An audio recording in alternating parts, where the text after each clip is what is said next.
The stars above the Luna ash ring didn't blink.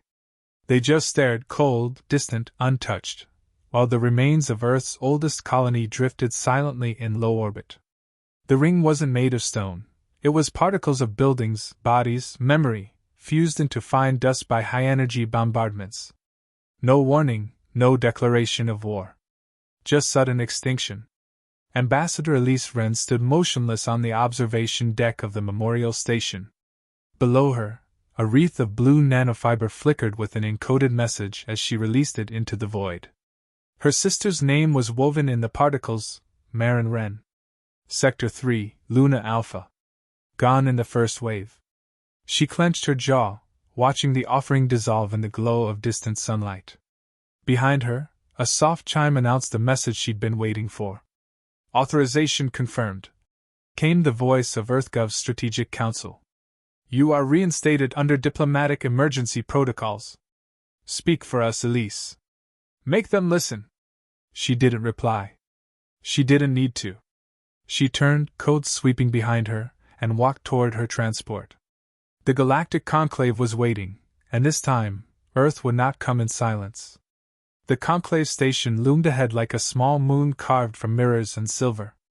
Its artificial gravity ring rotated beneath a fixed spire where the council chambers stretched skyward.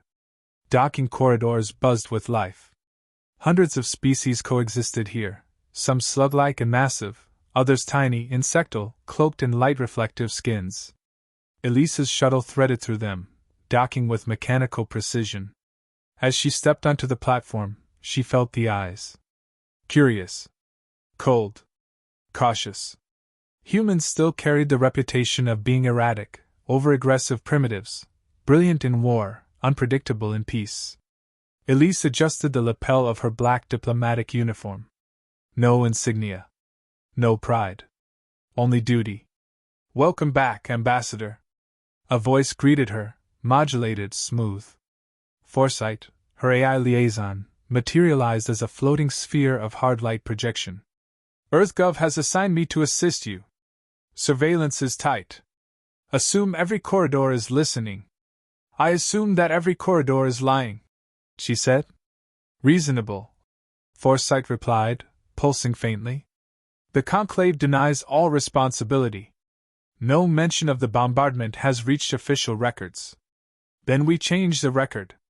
They moved quickly through the Terran wing of the station, barely staffed, just a skeleton crew and sparse tech. No flowers, no diplomats lining the halls, no signs of cultural pride. Earth had come stripped down to its resolve. Their destination, the Hall of Assembly. Elisa's first step inside was met with a faint murmur across the chamber, whispers in multiple frequencies, some spoken, others telepathic or chemical. She walked forward, spine straight, eyes forward. At the head of the amphitheater stood Counselor Vyrek Thos, his reptilian features impassive under the pale blue light. He descended 2 steps as she approached, extending his 6-fingered hand. Ambassador Wren, he said smoothly, we regret your loss. Do you? Elise asked, not shaking his hand. A pause. The silence was razor-thin. The Galactic Conclave is deeply troubled by recent events, Vyrek said. We are reviewing anomalies. I trust you'll refrain from theatrics while we sort them. No theatrics, Elise said. Only evidence. And a question. Vyrek's eyes narrowed slightly. A question? She stepped closer. Why did you attack our home? The chamber hushed. Vyrek blinked slowly. I think you misunderstand. No, she said calmly. I don't think I do. She turned from him and walked up the central dais where ambassadors from hundreds of worlds gazed down from circular tiers. The center podium pulsed under her palm as she activated the speaking protocols. Ambassadors of the Conclave, she said, voice steady. I stand here not as a threat, nor a supplicant. I speak for my people, millions of whom were vaporized in an unprovoked strike. Our moon colonies are gone. Our orbital infrastructure was destroyed. We have been met not with condolences, but silence. A slow ripple moved through the crowd. Elise, Foresight whispered in her neural implant. You're bypassing protocols. They could shut this down. She didn't stop. Humanity is many things, loud, flawed, persistent. But we have always stood by the agreements we made when we joined this conclave. We believed in shared peace. And still, someone here ordered our extermination. She turned in place, her eyes sweeping across the silent tiers. I ask again. For the record. Before this entire body of sentience, why did you attack our home? Her words echoed in the high dome. A long silence followed. Vyrek stepped forward, a false calm masking something colder. This assembly does not recognize the claim of an attack by the Malari Dominion or any other conclave-aligned power. Your accusations are unfortunate. Elise didn't flinch. Then perhaps it's time this assembly recognizes the truth. Or Earth will seek justice elsewhere. Murmurs became louder, some delegates outraged, others intrigued. Vyrek looked at her with something new in his eyes. Not arrogance. Not pity. Apprehension. The seed had been planted. As the session adjourned in disorder, Elise turned and exited, heart pounding but expression unreadable. Back in the corridor, Forsyth floated beside her. That was reckless. That was necessary, she replied. Now they can't pretend it didn't happen. They'll try to bury it. Let them try. We dig deeper. She entered the secure Terran chamber and closed the door behind her. Alone now, she activated her encrypted console. Holoscreens displayed the original fleet movement logs Earth had intercepted, fragmented, suspicious. Malari's ships where they shouldn't have been. But it wasn't enough.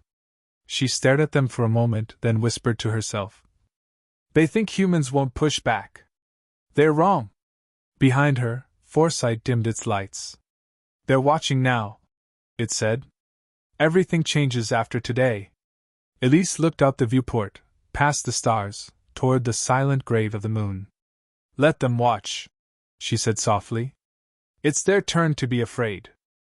The storm started quietly. Hours after Elise's question fractured the stillness of the conclave, diplomatic channels were flooded with denials, protocol challenges, and whispered outrage. Delegates accused her of dishonoring the chamber.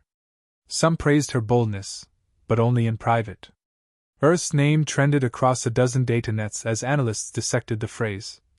Why did you attack our home? She watched from her quarters, seated before a wall of holographic feeds, eyes sharp but unmoved. Foresight hovered beside her. Your words have reached 500 million systems. Trending sentiment suggests 30% support, 50 oppose, 20 undecided. Some are frightened. Some impressed. They should be both. The AI blinked. You'll need more than righteous anger. Truth only matters if it's undeniable. Elise stood. Then let's make it undeniable.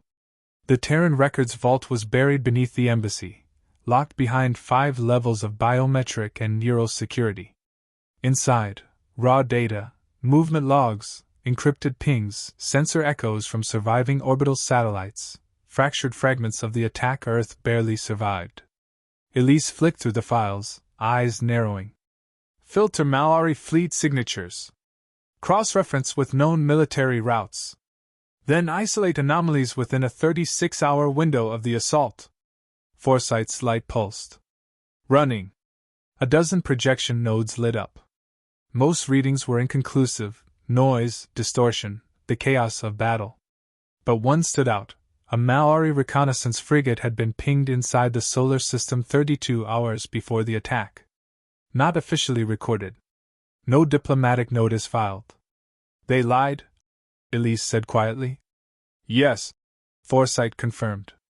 This ship wasn't patrolling. It was scouting. And it transmitted data just before all long-range satellites went offline. Someone ordered a blackout right before the strike. She exhaled slowly. Find who received that data. That trail led them deep into the understructure of the conclave station, into sectors not mapped for visitors. Industrial zones, maintenance shafts, unregulated sectors where deniability thrived. If someone knew more, they'd be down here. Forsyth's lead brought them to Dock 9R, a disused bay reeking of coolant and rust.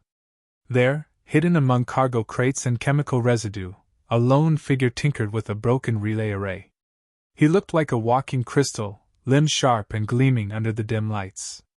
4 legs, 2 arms, no eyes, just a bioluminescent chestplate that pulsed in a slow rhythm. Elise approached. "Sokale?" The figure froze. His carapace darkened. "I don't talk to council pets." "I'm not council," Elise said. "I'm the one who asked the question." A long silence. Then Sokale slowly turned. "I was salvaging near Sol's Rim. Saw Mallory's ships. 5 of them. Running dark. No transponders. They dropped relay pods, then left fast." "Before the attack?" she asked. He gave a single nod. "Will you testify?" "No." "Why?" "Because I don't want to die." Elise crouched beside him. "They already tried to kill us once. If we let them do it in silence, they'll do it again." Sokale hesitated, then opened a compartment in his shell. A crystal shard slid out. "Data. They tried to take this. Twice. I don't know what it means. But I'll give it to you." She accepted it carefully. "Thank you." "And Ambassador?" he added. "Don't come back here." They barely made it out. As they crossed into a maintenance tunnel, Elise's instincts screamed. "Lights down. Now." Foresight killed all visible projections. The tunnel dimmed. A hiss echoed behind them, mechanical, insectal. Then another. Drones, military-grade, spider-like, gliding across the ceiling. 2. Then 4. "Ambassador, we are compromised," Foresight warned. "Options? Retreat or neutralize." Elise drew a compact pulse pistol from her jacket. "Both." She fired. The first drone cracked open in sparks. Foresight launched an electromagnetic spike, knocking 2 more off the ceiling. Elise ducked behind a pipe, nailed another with a clean shot through its optics. The last charged at her. A blur, then silence. It collapsed, legs twitching. Foresight's voice returned. "Tactical integrity maintained." She kicked the ruined drone aside. "They're getting nervous." Back at the embassy, the data shard was decrypted. Inside, flight logs. Real ones. The Maori fleet hadn't just passed through Seoul. They had dropped satellites to map Earth's defense systems, weeks before the attack. Preemptive recon. Coordinated positions. Target acquisition markers. Proof. Foresight projected the data in full. If submitted to the tribunal, this would constitute formal grounds for a war crimes investigation. "You have what you need." Elise looked at the glowing records. "No," she said. "Not yet. This is evidence. But I need an audience." That night, the message came. A private channel. Origin encrypted. No identity. The text was brief. "The truth you seek goes beyond the Maori. Keep going. They're not the only ones afraid of humanity." Elise reread it 3 times. "Who sent this?" she asked. Foresight scanned. "Untraceable. Signal bounced through 8 dead satellites." She leaned back. "So they're watching." "They always were." Elise stood before the window again, watching the station turn slowly above the stars. Somewhere behind that darkness, Earth spun in silence, scarred, grieving, waiting for her to finish what she started. She reached into her coat and pressed a thumbprint onto a sealed authorization card. "Prepare to invoke Article 7, she said. "You're going to force the tribunal?" "Yes." "You'll be alone." She shook her head. "I'll be the first." The chamber lights dimmed, casting the Council of Species into a cold, blue-lit amphitheater of silence. Delegates from every edge of the galaxy turned their focus toward the center, where a single human stood beneath the weight of 1,000 eyes.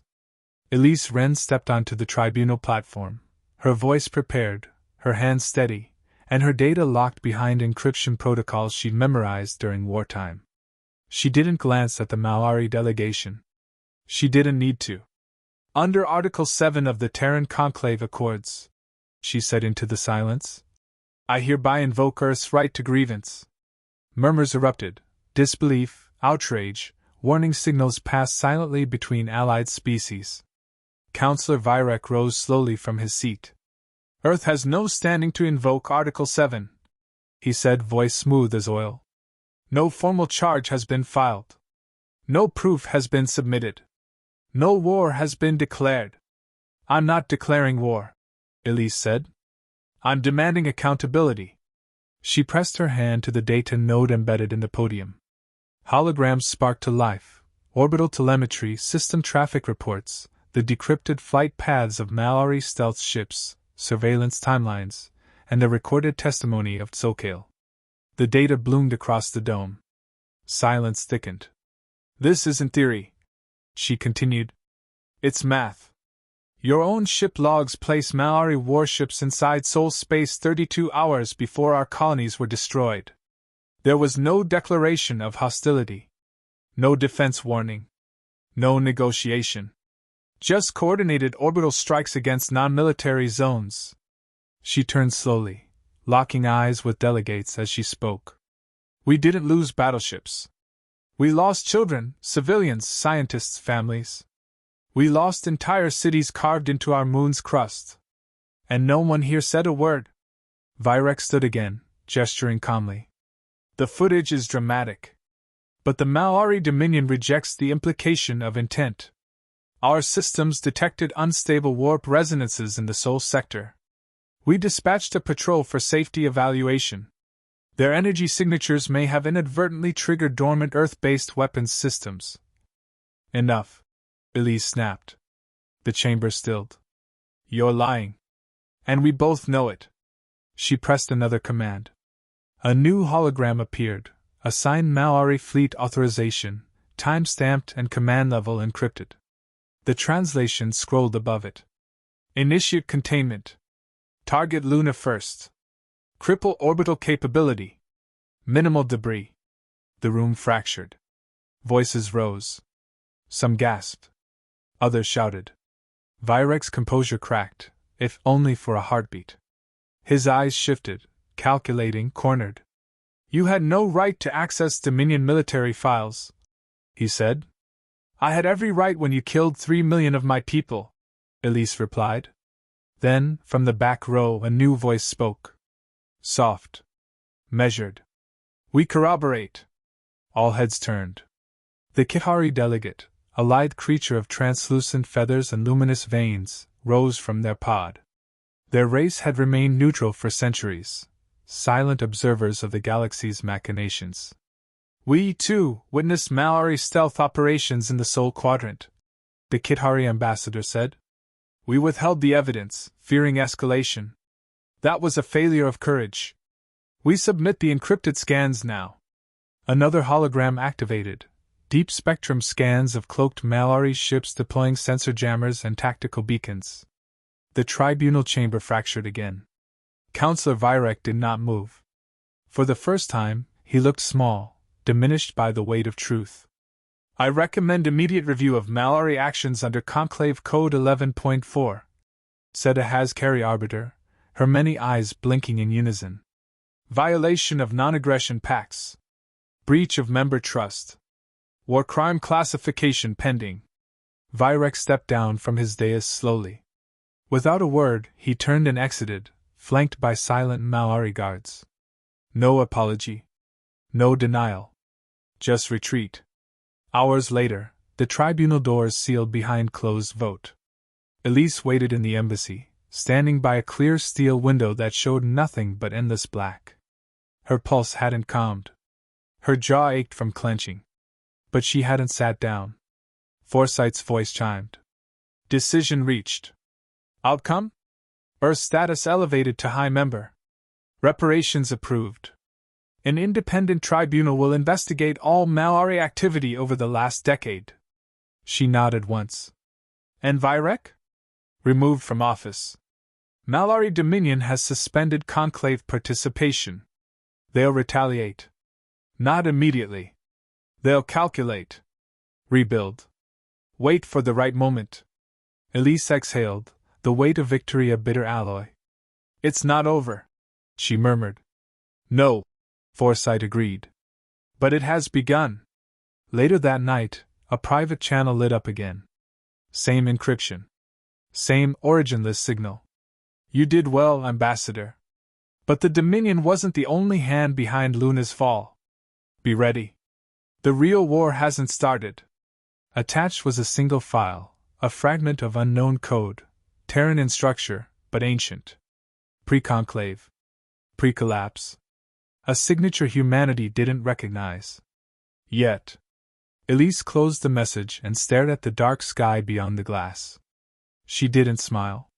She didn't weep. She simply whispered, "I kept my promise," and turned toward what came next.